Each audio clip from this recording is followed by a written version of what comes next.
जल ढारे से पहिले ए धनी जल ढारे से पहिले बाबा भोलेनाथ के नाम ले लो। ए धनी जल ढारे से पहिले बाबा भोलेनाथ के नाम ले लो। कहेलू हम देव घर जाइबो बाबा भोलेनाथ के दर्शन पाइबो। कहेलू हम देव घर जाइबो बाबा भोलेनाथ के दर्शन पाइबो। कहेलू हमरा से जन खेला ए धनी जल ढारे से पहिले ए धनी जल ढारे से पहिले बाबा भोलेनाथ के नाम धल। ए धनी जल ढारे से पहिले बाबा भोलेनाथ के नाम धल।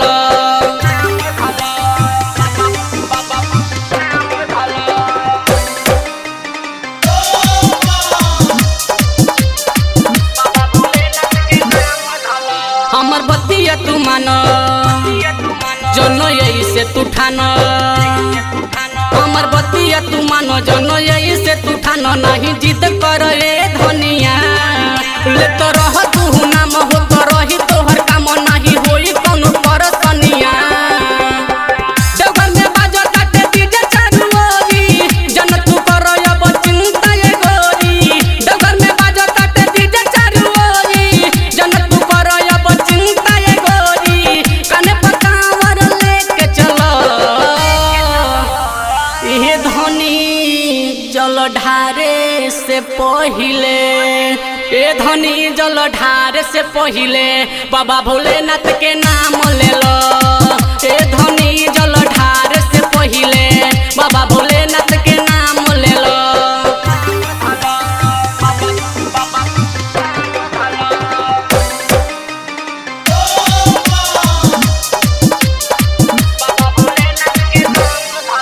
बाबा बैजू नगर दूर बाटे डगर।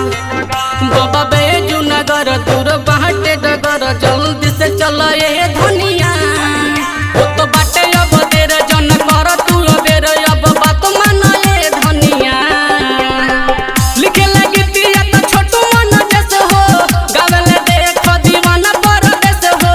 लिखे लगी तिया तो छोटू मन जैसे हो गावेले देख दीवाना परदेस हो। झोली में बेल के पाता धलो ए धनी जल ढारे से पहिले ए धनी जल ढारे से पहिले बाबा भोलेनाथ के नाम ले लो।